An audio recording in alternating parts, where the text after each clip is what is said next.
Moscow/Yerevan/Baku, Russian peacekeeping troops deployed to the mountain enclave of Nagorno-Karabakh on Tuesday as part of a ceasefire deal designed to end 6 weeks of heavy fighting between Azerbaijan and ethnic Armenian forces.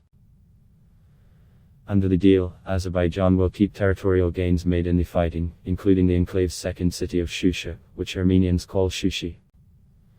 Ethnic Armenian forces must give up control of a slew of other territories between now and Dec. 1.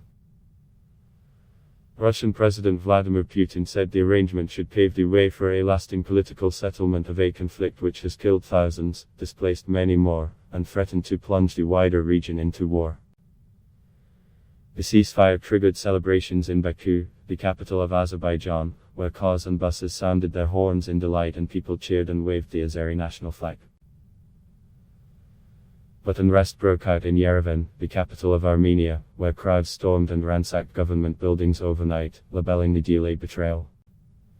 Some demanded the resignation of Prime Minister Nikol Pashinyan. Pashinyan said on Tuesday he had concluded the peace deal under pressure from his own army, which said all military action in Nagorno-Karabakh had stopped and that the situation was calm. Nagorno-Karabakh is internationally recognized as part of Azerbaijan but populated and, until recently, fully controlled by ethnic Armenians who have been pushed back by Azerbaijan's armed forces in recent weeks. Since fighting erupted on Sept. 27, Azerbaijan says it has retaken much of the land in and around Nagorno-Karabakh that it lost in a 1991-94 war in which an estimated people were killed.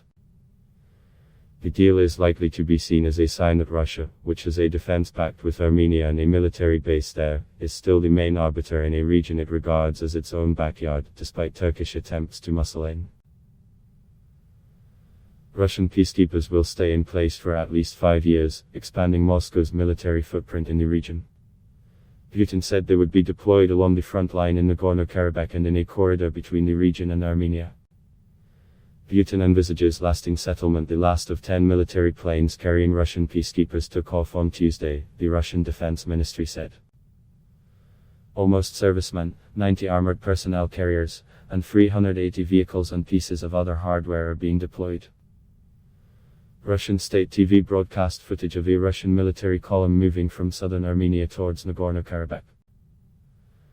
Under the agreement, Azerbaijan will also gain a road link to an Azeri exclave on the Iranian-Turkish border, something that will also give Turkey a land bridge to the rump Azerbaijan. The Turkish military will help staff a joint monitoring center with Russian forces. A deal setting up the center was expected to be signed between Moscow and Ankara later on Tuesday. Putin said displaced people would now be able to return to Nagorno-Karabakh, and prisoners of war and bodies of those killed would be exchanged. All economic and transport links in the area would be reopened with the help of Russian border guards. We are operating on the premise that the agreement will create the necessary conditions for a long-term and fully fledged settlement of the crisis around Nagorno-Karabakh on a fair basis and in the interests of the Armenian and Azeri peoples, Putin said. Unrest in Armenia. Ilham Aliyev, the president of Azerbaijan, said the deal was the culmination of what he called his country's glorious victory. This statement has historic significance. This statement constitutes Armenia's capitulation. This statement puts an end to the years-long occupation, he said. In Armenia, Pashinyan tried to put a brave face on the situation.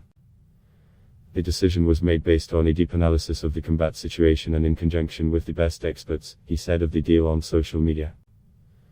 This is not a victory, but there is no defeat until you consider yourself defeated. We will never consider ourselves defeated, and this shall become a new start of an era of our national unity and rebirth. But hundreds of protesters ransacked government buildings overnight in Yerevan, ran wild in parliament, and beat up the parliamentary speaker who was taken to hospital. Protesters, referring to Nagorno-Karabakh, shouted, "We will not give it up." Rayak Harutyunyan, the leader of ethnic Armenians in Nagorno-Karabakh, said on Tuesday there had been no option but to conclude a peace deal. If the military action had continued with the same intensity, we would have lost all of Nagorno-Karabakh in several days and would have many more casualties, he said.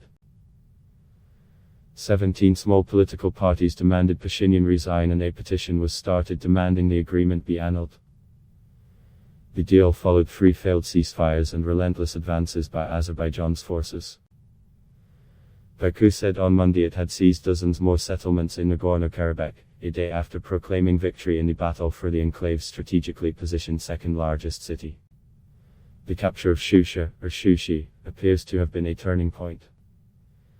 It sits on a mountaintop overlooking Stepanakert, the city regarded as the enclave's capital by its ethnic Armenian administration. An Azeri Defense Ministry video posted online showed Azerbaijan's national flag flying over deserted streets in what it said was Shusha.